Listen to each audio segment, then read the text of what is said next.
William Morrow and HarperAudio present The Note Through the Wire, the incredible true story of a prisoner of war and a resistance heroine, by Doug Gold, read by Conrad Coleby.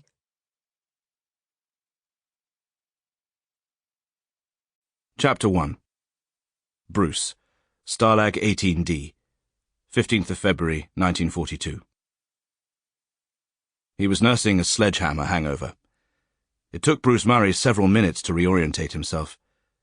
The hut gradually came into focus, the rough timber of the walls, the muddy floorboards, the grimy window in the door. It was Sunday. That was a good thing. That was a bloody good thing considering the state he was in. He imagined what it would be like if the German guards came hammering at the door, as they did on most other days, ordering him to fall in for a compulsory work detail at some Slovene factory or, worse, at one of the railway sites near the Maribor POW camp. He shuddered. Disconnected pieces of the previous evening came back to him. Shouts of laughter, the fug of smoke, of course, the eye-watering burn of the home-brewed hooch, some infernal potion the boys had concocted in secret from filched potatoes and hoarded sugar, or so he understood.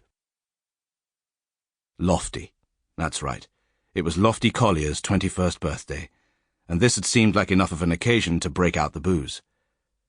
Bruce had had hangovers before, more than he cared to remember, but this one was a real doozy. It felt as though a pneumatic drill was boring through his temple, and there was a coating of cement on his tongue that fixed it to the roof of his mouth. Now his guts were churning. He groaned. The mood had swung wildly over the course of the evening. First there was hilarity, jokes and laughter and good fellowship.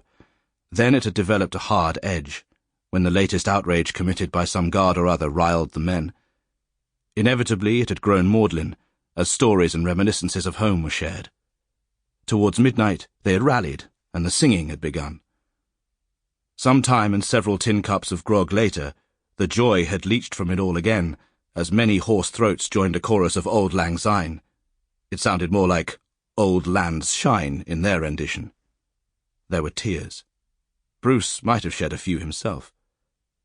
After that, he didn't remember much. The hut reeked. His shirt reeked. He reeked. He had to get out. Bruce heaved himself into a sitting position and swung his legs over the edge of the bunk, his coarse grey blanket slithering to the floor. The hut spun, and Bruce belched ominously. Steeling himself, he lurched to his feet, averted his eyes from the hazy scrap of mirror, pulled on his boots, shrugged into his greatcoat, and staggered to the door. A gust of freezing air greeted him as he opened it, and he screwed up his eyes against the glare from the snow. Perhaps, he thought, sitting out in the bitter wind would purify him, purge him of the toxic aftermath of the night before. He sat heavily on the upturned Red Cross crate where he sometimes sat in warmer weather, drew his coat about him and wondered whether a ciggy would make him feel better or worse. That's where Frank Butler found him. "Get up, you ugly sod," Frank said. "Puss off, Frank," Bruce replied.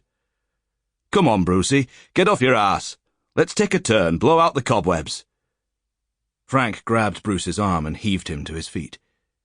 It was their routine on Sundays to take a stroll around the perimeter of Stalag 18D, partly for the exercise, partly because it gave them another opportunity to taunt the goons with jibes as barbed as the wire surrounding them, mostly to relieve the unrelenting boredom. "God, you look a real bloody mess," Frank said, eyeing him sideways.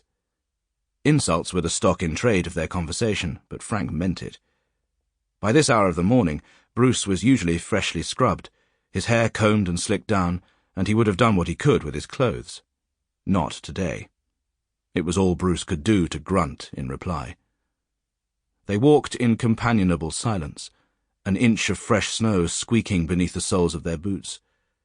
The gloom overhead thinned a little and the light brightened. It was agony on Bruce's bleary eyes. He closed them tightly and gritted his teeth. "Hello," Frank breathed softly behind him. "What have we here?" Bruce opened his eyes. They were 30 yards from a point on the southern perimeter fence that was out of the direct eyeline of the guards in the watchtowers. There was a figure, standing motionless on the other side of the wire, a brave or desperate thing to do since, needless to say, the guards didn't exactly encourage interaction between the locals and the camp inmates. Sample complete. Ready to continue?